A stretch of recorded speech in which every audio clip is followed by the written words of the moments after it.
Welcome to the Exam Coach 11 Plus Exam Daily Vocab Show, where we build your 11 Plus exam vocabulary one word at a time.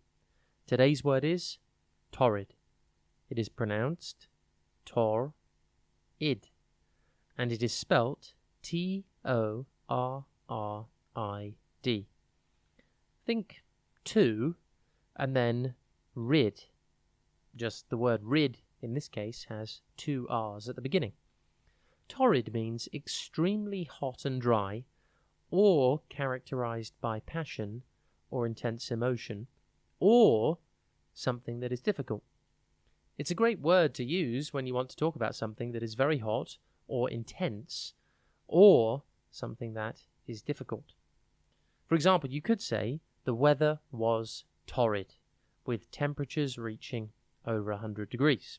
Here we're using the word to describe something that's very hot.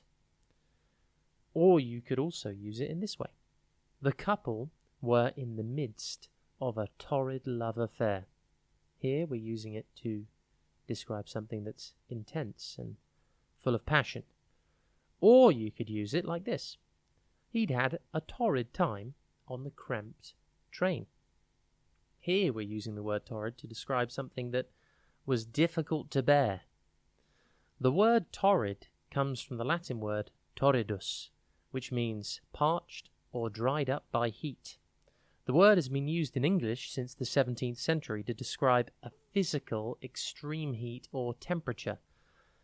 But nowadays, it's also used to describe any intense heat and some of the other definitions that we've mentioned earlier on in this podcast.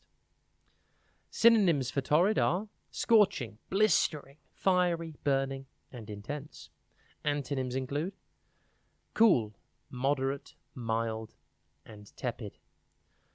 Torrid can be used in many different contexts and situations, whether it's talking about a burning hot desert, a passionate love story, or a heated disagreement, or just something that is a touch difficult.